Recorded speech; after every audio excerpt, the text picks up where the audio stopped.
This is PTV World. I am Syed Shabahat Ali. Welcome to the special transmission of PTV World. As you know, special extraordinary meeting of OIC Council of Foreign Ministers is taking place in Islamabad. Pakistan has called this meeting because Pakistan wants to draw the attention of international community to the brewing humanitarian and economic crisis of Afghanistan. Prime Minister of Pakistan, Imran Khan, spoke to the occasion, reminded the world and the global community once again of its responsibilities when it comes to Afghanistan. Pakistan also came up with a 6-point strategy. We are going to talk about this strategy today as well. But first of all, before we proceed to or comment on the proceedings of the session, let us first understand or take a stock take of Afghanistan's brewing economic crisis. Why this is so significant for the immediate neighborhood of Afghanistan to come for its rescue. Afghanistan, before being taken over in August 2021 by Taliban administration, was an economy of $200 billion by the virtue of its GDP. It had a very decent and sizable amount of its foreign exchange, that is worth $9.5 billion, though parked in the international banks and seized by United States of America. Afghanistan's revenue was 80% dependent on the donors that had made commitments to facilitate Afghanistan's government. All of it has been halted by United States and allies. The remaining 20% were primarily coming out of two major venues. One was the collection of tax that was contributing only 12% to the national exchequer. The remaining 8% was coming through trade. And when it comes to trade, Afghanistan have three major trading partners: Pakistan, Russia, and India. Collectively, these three countries were doing 76% business with, out of 100%, 76% of the trade was being done with these three countries. Trade with India has been boycotted since the takeover of Taliban. Trade with Russia and Pakistan cannot be executed at the moment because of the fact that the central bank is under sanctions. Let me remind you that 90% people in the country are today living beyond the line of poverty. And what is that line of poverty? They are living under $2 a day of income. This is what makes a very dismal economic situation. Let us also consider the fact that Afghanistan today is facing one of the most severe droughts of its famine of its recent history, and that actually concerns a lot of international humanitarian organizations as well, including World Food Program and United Nations. But unfortunately, none of them is capable to deliver on ground because the international banking system has frozen the banks of Afghanistan. So there is no way possible to reach the communities on ground. Pakistan, being in the immediate neighborhood, has taken a lead. Pakistan has, first of all, called this extraordinary meeting of OIC's countries. Pakistan in the past has also facilitated meeting of the neighboring countries, which included three Central Asian republics: Iran, China, and Pakistan had also convened meetings. But so far, you see, nothing has been committed from the international community, and this is what makes Pakistan call this extraordinary meeting of foreign ministers of OIC countries. My first guest in today's program is Mr. Hassan Khaber. He's a special assistant to Chief Minister Punjab on Information and a Special Initiative. Khaber sahab, welcome to the program. Thank you so much. It's a pleasure to be on. Hassan Khaber sahab, Prime Minister has once again spoken on this stage and reminded the global community of its utmost responsibilities when it comes to the people of Afghanistan. How do you comment on the statements given by the Prime Minister today? I think Prime Minister spoke from his heart. And if you look at Afghanistan, it is a brewing crisis ready to explode. I'm sorry, I'm getting an echo. So if you could manage that, probably. You can continue. We'll fix the echo issue. Right. So what I'm saying is that the Afghanistan situation is a brewing crisis ready to implode. The people there are facing a humanitarian crisis that is happening at the moment. There is a very serious food security crisis. Then there is an economic crisis. And then there is, of course, the risk of a security crisis with the presence of Islamic State there.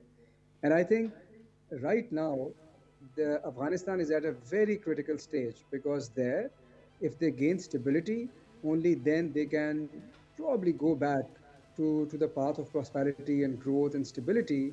And if not, it could get into another major catastrophe.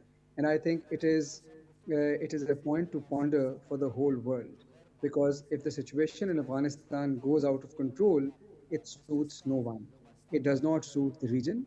It does not suit the world. It does not suit the US. And it sets a very bad precedent. So I think right now, Pakistan is doing what it can. There are all the right people around the table. They are together. I think it's a very big step in the right direction. But now the need is to find a solution together and then to go for it.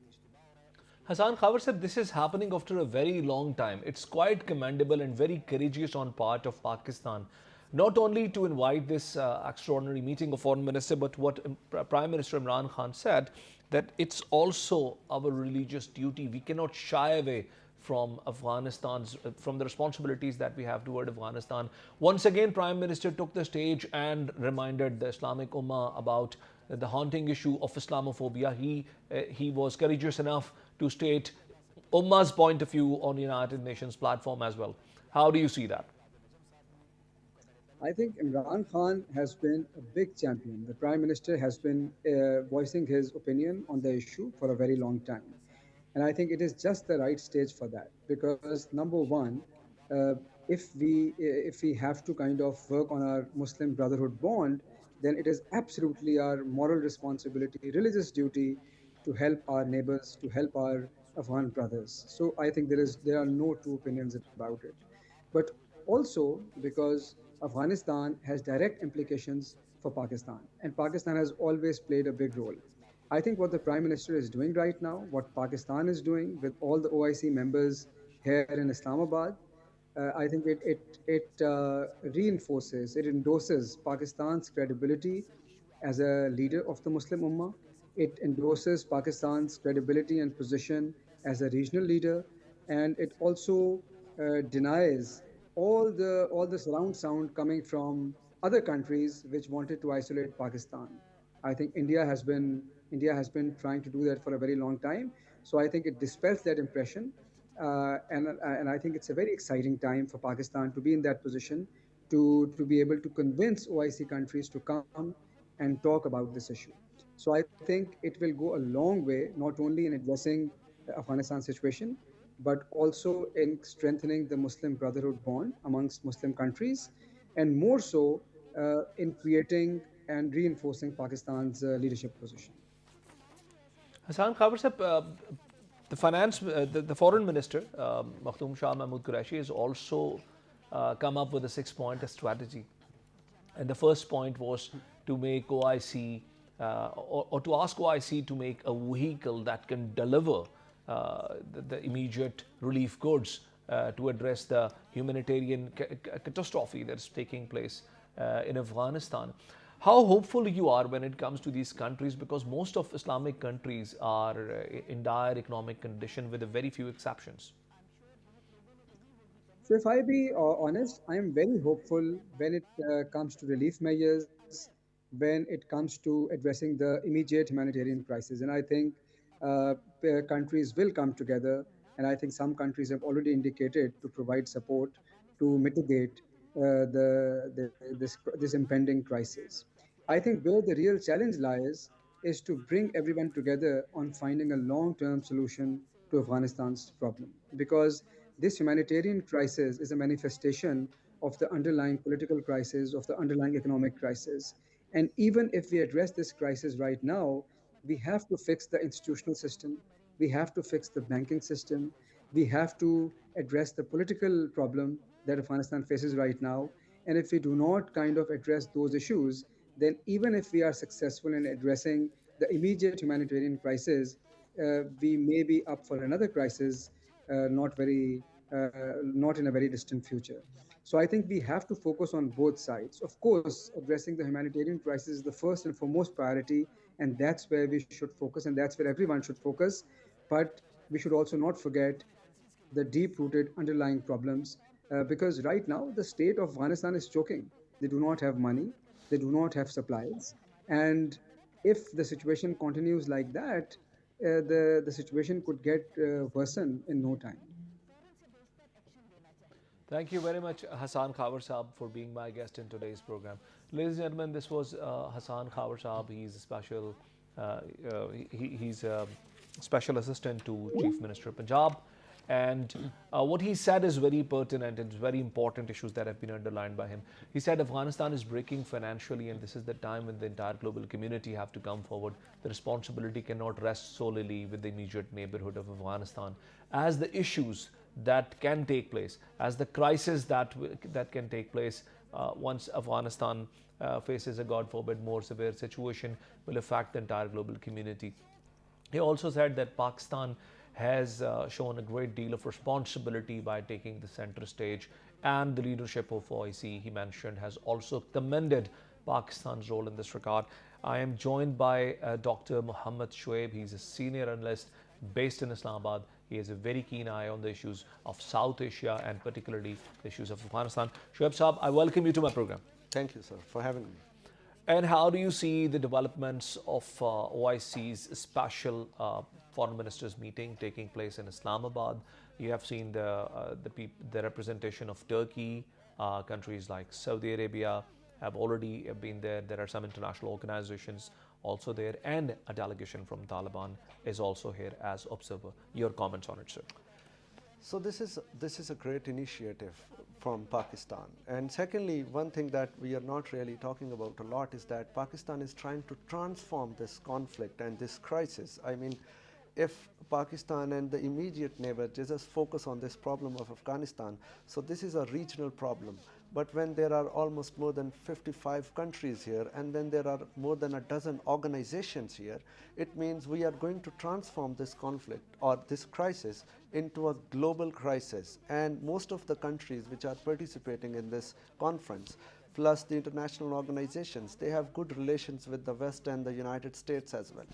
So providing aid is just one aspect. The other aspect can be that they all, as a collective unit, can pressure the West and particularly the United States to release the funds for the Taliban government and to provide the humanitarian aid for this country. Shoaib Saab, if I understand you correctly, the onus is at the moment on the United States.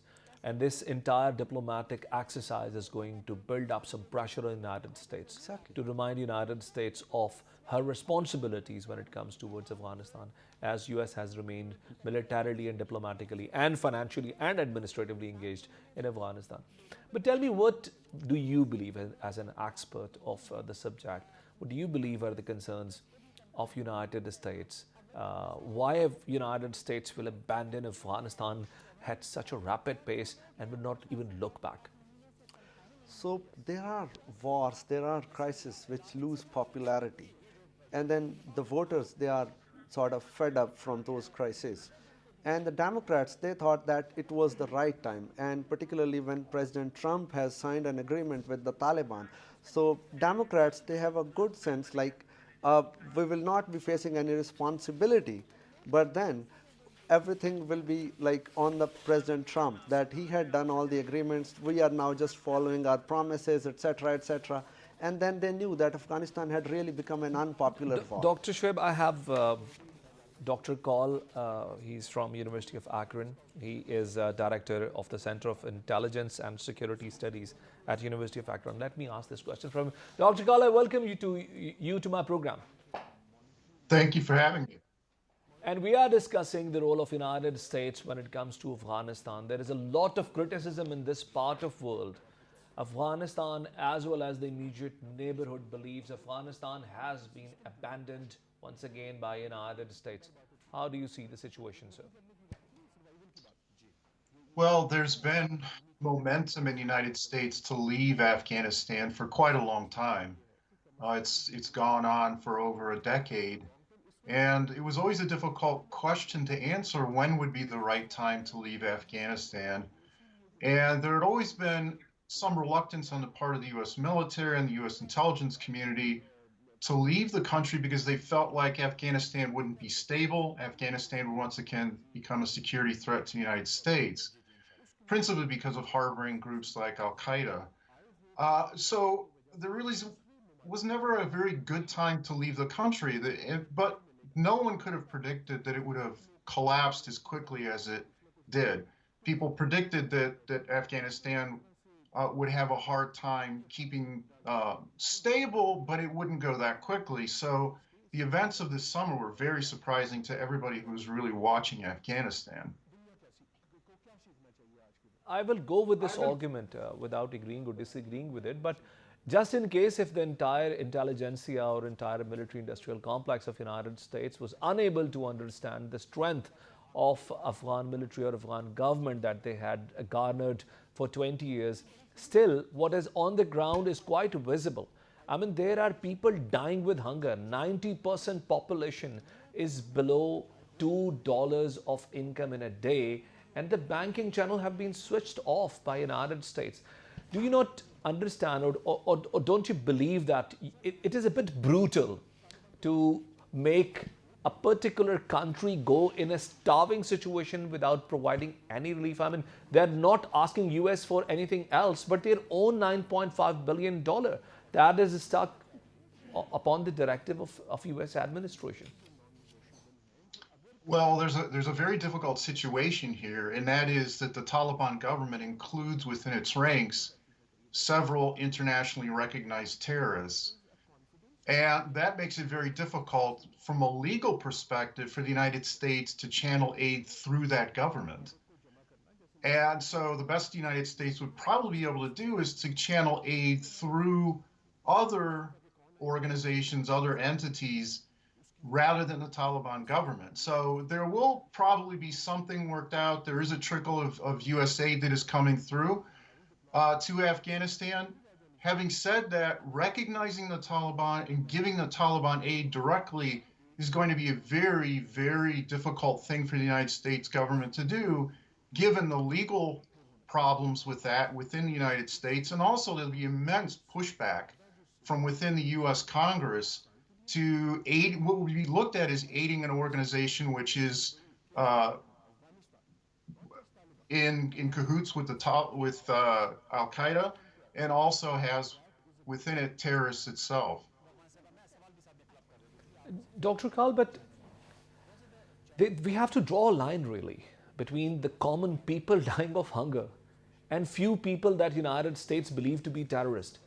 If we go back to the first round of Doha talks, it was made categorically clear by the Taliban, they were not administration at that time, but the representatives of Taliban delegation, that the names of their leadership will be taken out by United States. Against that, United States had demanded a safe exit, which just happened. So we didn't see any immediate American casualties during the withdrawal period. And you understand how critical that moment was. Besides, I mean, we are not talking here about international donations. We are talking about the Afghan money, the money that was in Central Bank of Afghanistan, $9.5 billion. It has to be liquidated for the immediate support of the people. Otherwise, it's harsh winters and the banking systems are not working. The reason I'm asking you this question is that does the American polity realize that the drastic measures it has taken or what it has done to the people of Afghanistan? Well, there is a lot of discussion in the United States about this. It's in the American media quite a bit that Afghanistan has a serious hunger problem, and that this is going to be a very, very brutal winter for the Afghan people. Once again, though, not to repeat myself too much here, but the United States government is constrained by US law. When you have organizations or people that are recognized as terrorists within US law, you cannot give them money or you're in breach of that law. So for the United States government to, for example, deal with some of these people within the Afghan government who are designated as terrorists, not just by the United States, but by other international organizations and governments, it would be in breach of the law. And, you know, politics is politics. In the United States, the opposition would hold the government's feet to a fire saying, look, you're handing money to terrorists. So ways have to be developed to get the aid to the people directly, not through the Taliban, and particularly not through Taliban members or people in the Taliban government who have been involved in terrorist activities. So, is there any other way around that United States is considering at the moment, because you are quite blunt on these issues, or there would be a dead silence in the power corridors of United States, and the situation will keep going out of hands in this part of world here? Because we all understand that if Afghanistan is going to break down with this entire financial crisis that we have hands on, it's going to become a bigger challenge for the peace and stability of the entire world. Well, I would say that a huge part of this lies with decisions the Taliban can make. The Taliban did not have to include within its government those people who are designated as terrorists by the United States and other world bodies. That was a choice the Taliban made. The Taliban also made a choice to not form an inclusive government, to engage in repressive policies again. So I understand your perspective that this is the United States' fault. The United States is not freezing these assets, but a lot of the responsibility for this lies with the Taliban. They didn't have to make the choices that they did about the kind of government, the kind of political system that they wanted to create. Most importantly, I said, I'll say this again, the Taliban could exclude those people who are listed as terrorists, and they would go a far way towards getting more accommodation from the international community. Dr. Kaul, the lists have been prepared by United States. Taliban had little control, or there were little, access to the justice system given to these people. Besides, Taliban is not an electoral body or a body elected by an electoral process. These are different people, combined with the school of thought, and then they cannot just take out one faction because U.S. government doesn't like it. Do you see anything happening to melt down the ice between the two sides, or if United States keep taking the backseat, the onus would always be on anyone else but not United States? Well, the thing is, it's not just the United States, it's also European countries. The UN has been quite unequivocal about the nature of some of these people who are in the Taliban government. It's not just an arbitrary list the United States creates. The actions, particularly of people involved with the Haqqani network, are clearly recognized as terrorism by most countries around the world. And the Taliban has gotten very, very close with the Haqqani network over the years, and the Haqqani network plays a central role in the Taliban government. For those of us who follow this area, that was extremely bad news to see that the Taliban had done it, although it's not very surprising given the importance of the Haqqani network to the military operations of the Taliban. But once again, the Taliban needs to think about how they want to look to the world. Do they want to look like a reasonable government, or do they want to look like a government that is in cahoots with terrorists? Thank you so very much, Dr. Kaul, for being a guest in my program. Ladies and gentlemen, this was Dr. Kaul from University of Akron, helping us to understand how the Americans believe, Afghanistan situation to be, or what is the American point of view in this situation. Instead of commenting myself, I have an expert in the studio, and I'm going to see comment from you, Dr. Shoaib. How would you comment on what Dr. Kaul just said? So Dr. Kaul is right. Actually, politics is politics, and in the United States, it's very difficult even for the government to do things which their law does not really allow. And so far, when there are some designated terrorists in the Taliban government, the United States cannot really do a lot. And then there are US allies which are focusing on humanitarian issues, for example, women education, for example, inclusive government. So Taliban really have to respond in the same sense. Both United States and the Taliban, they really have to do certain things just to get closer. And for now, we should not really be focusing a lot on the Afghanistan money that's stuck in foreign banks. And why not? Because it will take time, and there are issues, there are problems. For example, there are debates, there are meetings, so it's going to take time. But the issue in Afghanistan, it's of immediate nature. We really have to do something within weeks, Do- not even months. Dr. Shoaib, I have to take a break here and we'll continue this very interesting conversation. Ladies and gentlemen, we'll take a break and we'll join back with the next segment of the program. Stay with us.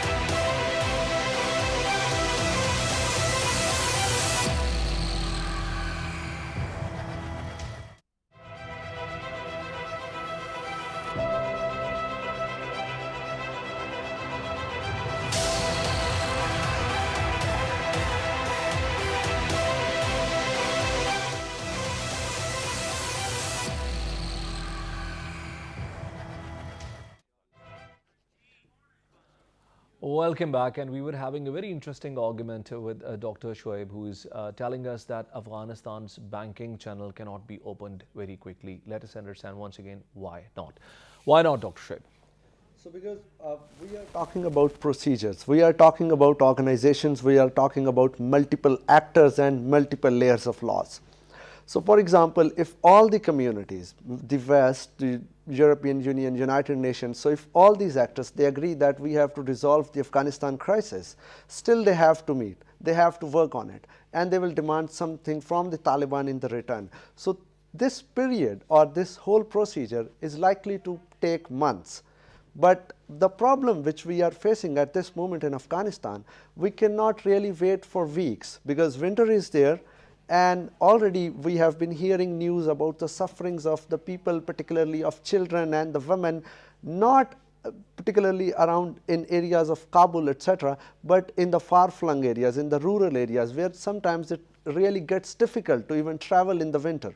So we are sort of helpless if we particularly look at Dr. that Shoaib, point. I mean, do you understand that there is an entire bureaucratic mechanism that has to effectively function, and they will only operate if there is money coming to their bank accounts, and if their bank accounts are not operational, only humanitarian aid going to maybe some people and not going to some other people will not actually solve the problem. And if I go with what you just said, this means Afghanistan is not going to come out of this dire crisis in near future. Exactly, particularly if we are just looking toward the West. That's why Pakistan is emphasizing again and again that there is a humanitarian crisis. For God's sake, just look at Afghanistan from the humanitarian perspective. People are dying. We cannot really wait for this bureaucratic procedure. Things are working. We cannot really wait for that. So the Muslims countries particularly, they really have to do something. Pakistan is trying to do something, but we have limited resources. The neighbors of Afghanistan, they have limited resources, but then there are some rich countries among the Muslims community. So they can really provide some aid. Till then, of course, the Afghans, the Pakistanis, Saudis and other countries, they can talk to the Americans and United Nations just to get over with this crisis, or at least enable the Afghans who are working abroad to send their money back home through legal channels. And there will be a point that if the Afghans are not really able to send money through legal channels, they are not going to stop sending. They will send it through illegal channels. And when money is in illegal hands and people who are not really licensed, it means we are going to see the rise of criminal activities again in Afghanistan, and this time the international community will be responsible for that. Dr. Shoaib, let's look toward the same situation from a different dimension. So Pakistan is taken the center stage. Pakistan has a very pivotal role in this diplomatic proceedings. And today Pakistan has invited 57 foreign ministers of the neighboring countries in Islamabad, and going to give them an opportunity to not only bring out their concerns towards Afghanistan situation, but also to interact with each other. How happy you are with this diplomatic achievement made by Pakistan? How would you comment on it? It's a great initiative, if we just do not look at Afghanistan, just look at from another angle, the diplomatic perspective. So now in Islamabad, you have invited 57 countries plus more than a dozen of organizations. So they all are here and they give a message, and that message is about Pakistan's diplomatic reach and influence. And secondly, we are also trying to again unite the Muslim community. We are trying to work out with them, and I mean there are several opportunities which Pakistan can really amplify on, but of course it depends on Pakistan. So how does Pakistan use this opportunity in future? You appreciate the fact that it has enhanced our diplomatic capital in a country where even the foreign teams were not coming to play for their X number of reasons. We have now organized such a big event, and a representation of many countries have come to Pakistan. Will it not also help many other countries that do not enjoy very good relationship with each other? Their foreign ministers are all in Islamabad for maybe off-the-line meetings. Will it not also be very helpful? It will be helpful for them, and it's helpful for us. For example, Pakistani Prime Minister, he can meet 15 to 20 different representatives representing international organizations plus other Muslim countries. Then Pakistani ministers are also meeting the ministers coming from other countries. Some are welcoming them, some are just saying goodbye, etc.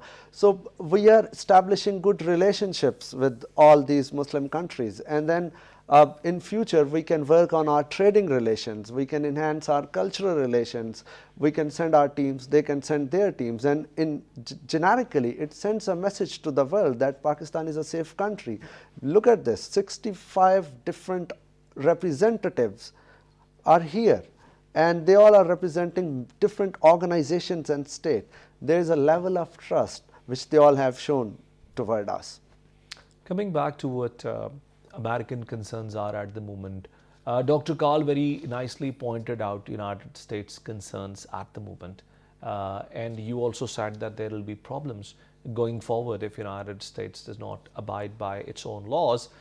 But then there is a growing concern with the United States. The other day, Foreign Minister mentioned that now many senators in American Senate are also writing letters to the Foreign Minister of the United States, the Secretary of State, and reminding him that we have a responsibility when it comes to Afghanistan. Do you believe this will help to garner humanitarian support from various American organizations that had a very active role in the past in this part of the world? It will for sure. Because if we look at the working of the American government, so there is something that we call the Washington Papers. So the United States was not winning the war here, but then the press was covering that everything is all right, everything is fine. So there is kind of a thing that the American government is really afraid of its electorate, its voters. When all the senators, or a majority of the senators from both parties, Republicans and Democrats, they start writing public letters. That means they are building pressure on the US government. And then the US government, if it wants to do that, it will have a good solid reason. Like we have bipartisan support for something, and now we are going to do that. So that actually encourages the United States to do something in Afghanistan. And United States has a responsibility because it has lived here for 20 years. It's quite a lot of time. Dr. Shaib, you're an expert of this region, and you see these things from a strategic angle as well. One thing is missing in this entire discourse and conversation that we are having.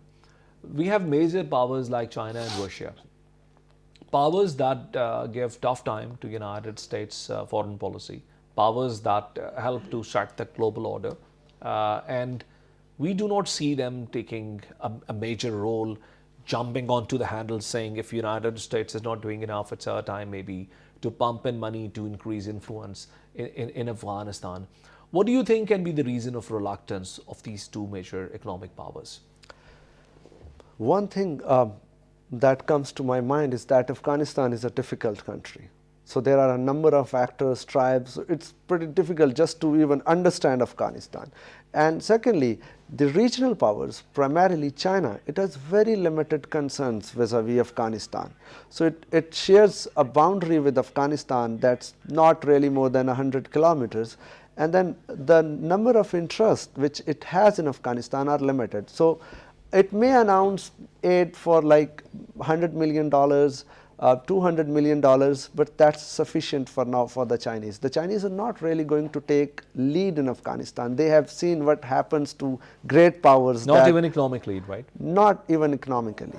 If Afghanistan does not provide any return Dr. to the Shoaib, I Chinese. have another guest with me in the program. Ladies and gentlemen, we have the honor of being joined by Lieutenant General retired Naeem Khalid Lodhi. He's remained Pakistan's Secretary Defense. General sir, welcome to the program.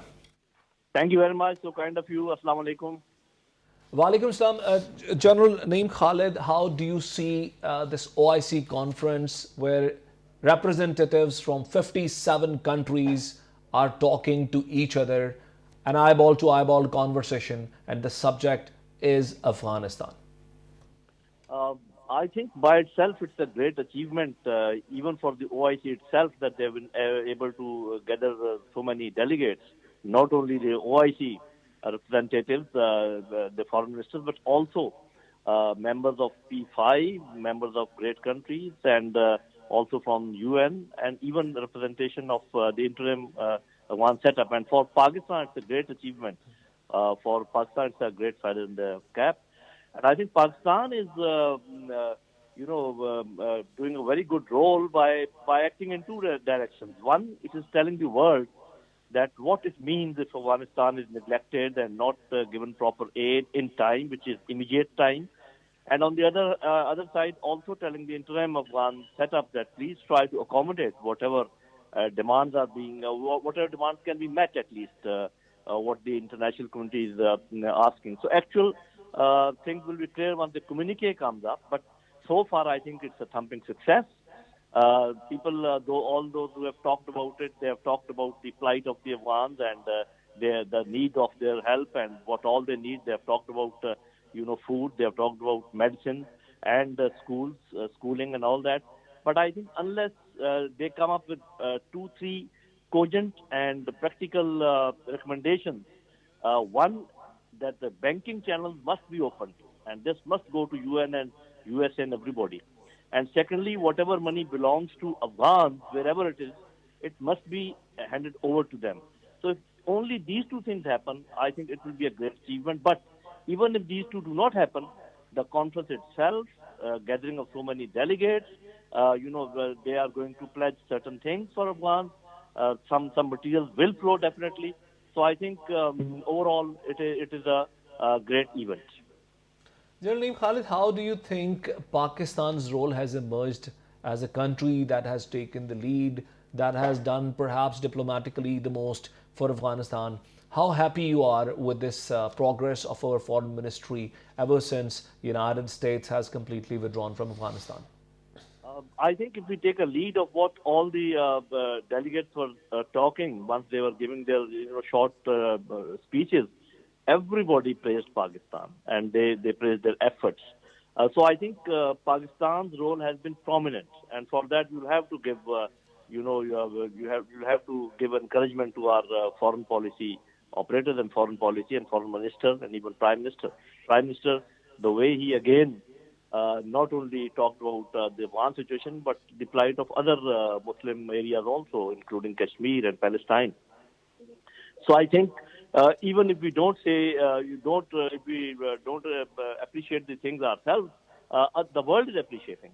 So that is a good sign. So so your question, I would say that if you don't want to ask me, just listen to those who are speaking from outside the country. I think they have all praised Pakistan for its efforts, and Pakistan, I think, is the foremost country taking the lead as far as this situation is concerned, trying to help Afghans, trying to tell the world that what all can happen there. So I think this is a great achievement of Pakistan's foreign policy, Pakistan's foreign office, and I am not saying it. The whole world is appreciating it. General Naeem Khalid, you were quite concerned in responding to my first question about the opening of the banking channels. You reminded us of the fact that without the banking channels, it will not be possible for the Afghanistan's government to be operational, to reach its people and to have a financially workable mechanism. But these are the calls of United States. United States and its allies decide these matters unilaterally. So when it comes to OIC, what exactly do you believe or do you expect we can achieve out of this Akron summit? Do you believe we will be able to have a collective consensus, a collective request by all the membering states? And if we do, will it have an impact on the decision by the superpowers or by the power corridors of United States? A total consensus, I think, would be a difficult thing to achieve. Why I say that? Because in spite of the fact that OIC members are all Muslim countries, but they are divided into three groups. One is under the influence of American and their allies, so they will have to speak the same language. The others are those who are really interested in the peace of Afghanistan and the economic activity of Pakistan, Turkey, Pakistan, certain non-Muslim countries also whose representatives are there, like China, like Russia, some Central Asian countries, Iran. So there is a group of countries who can do a lot. There's a group of countries who would like to remain neutral, and there's a group of countries who may like to just toe the existing line of American and their allies. So all said and done, let us see what happens. But one thing is sure, that even if the banking channels do not open, although without opening the banking channels, the cash problem, the flow of money problem, and the pay and salaries problem cannot be resolved, or it will be very difficult to resolve that. But as far as flow of goods is concerned, like food goods, food grains, and medicines, and other materials, that can keep flowing through neighboring countries if materials are given to all the neighboring countries who wish to, help the Afghan people. So I think something tangible and concrete will come out as a consequence of this conference. Whether it will achieve its full potential, that is yet to be seen. Because unless you do two, three things, the two I've mentioned, that opening of banking channels, releasing their own money, the other is recognizing Afghanistan, and also delisting those persons in the Afghan interim setup who are in the list, the proscribed list. So there are a number of things which should be done. But even if half of them could be done, I think it would be a great achievement. Thank you very much, Lieutenant General retired Naeem Khalid Lodhi, former Secretary Defense of Pakistan. Ladies and gentlemen, our last guest in the show, Lieutenant General Naeem Khalid Lodhi, spoke with us. He was very appreciative of Pakistan's diplomatic lead, that Pakistan has taken a lead role in this entire diplomatic effort. He also reminded us that without operationalizing the banking channels of Afghanistan, without making Afghan banks operational, it will be very hard to have sustainable results. And he also said that even if all the membering countries of OIC cannot have a unanimous consensus, it is still going to put a lot of pressure on United States and allies to facilitate Afghanistan. So your thought, Dr. Shoaib? I agree with the General Saab. For example, the way he said that even if they all do not agree with each other, still they will have their contacts in United States. They will have their own contacts in United Nations and in European Union. I mean, there can be some formal talks, and then there can be some informal talks, and those informal talks can be very influential, primarily just to reminding those countries of their responsibilities and the crisis that awaits all of us in Afghanistan. So he's 100% right on that point. But Pakistan also understands that these things are difficult to do. There is a sense of responsibility and understanding within this country as well. And that's why we have really allowed the Indians even to send aid to Afghanistan, because we are saying it very cautiously, and we understand that all these bureaucratic crises, they are not really going to be resolved very soon. So till then, we have to do something, and we might find ourselves alone in Dr. doing Shoaib, the substantial role things. India had in garnering terrorism in Afghanistan in the past, using Afghan soil against Pakistan, facilitating attacks like that of Army Public School, for which evidences were collected and submitted to the Secretary General's Office of United Nations by Pakistan's representative. After that, Pakistan has come up with a big heart and said, okay, if you want to deliver wheat, we would allow you to do that. How critical was this decision by Prime Minister Imran Khan? Because Afghans are Muslims. It's a Muslim majority country, and we understand what Indians have done, but we cannot really avenge the Indians at the expense of our Muslim brethren. So we have to do something for them. We can settle our scores with India in any But other you understand episode. it was a Yes. difficult decision for It the was a Prime very Minister. difficult decision, and it might have become even unpopular decision. But at that position, the buck has to stop somewhere. So Prime Minister understands that, and he took a decision that is, I believe, is a fabulous decision, and it will favor the Afghans. And Dr. Shib, when it comes to Taliban, don't you think they have behaved very differently ever since they have come back to power this time than the role that they had back in 90s or early 2000 when they were in the power? A lot of global media was talking about the expectations of heads being chopped publicly, women being lashed publicly, but nothing happened as such. The Taliban have learned their lessons in the past 20 years, and secondly, they have also learned that chopping the heads is not really a solution. There can be different mechanisms, there can be judges, there can be lawyers, and this arrangement can work. And now when they have come in power, they also understand that even being the administrative of Afghanistan, it's going to be a very difficult task. Now they are in power, they are the government, and now they are the ones who have to provide security to the people. And secondly, they have been interacting with the West, with other Muslim countries for the last 20 years. And of course, they understand the power of diplomacy, the power of back channels, that there are things that you cannot really do in formal sessions, but then there are informal sessions where you can get the things done. And third, we are expecting actually a lot from the Taliban, but we have to understand the ground reality of Afghanistan. So Taliban is not a unitary or unanimous group. So there are factions in Taliban, some are hawks, some are moderate. Sometimes the hawks get their voice listened to, sometimes the moderates get their voice listened to. So they have to keep that very delicate balance in Afghanistan.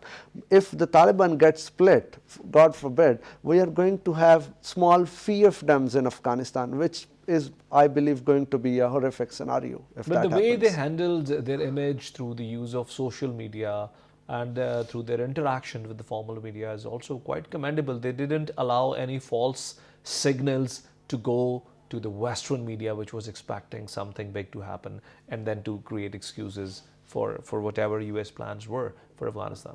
They have actually prioritized the Western media, primarily CNN, that comes from the United States, and BBC, to come into Afghanistan, to look at the situation, to report to the world what is actually happening in Afghanistan. And then it is their chance just to convince the whole world that they too are human beings, they are not monsters, and they represent a number of people living in this country. Thank you very much, Dr. Shoaib, for being my guest in today's program.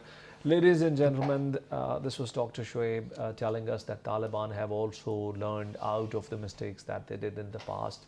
They also understand that they are under an immense burden of responsibility toward the people of their own country. And Pakistan is doing a commendable job. Let's see what results do we get out of this entire effort. The transmission will continue, but after the news break. We'll see you after the news.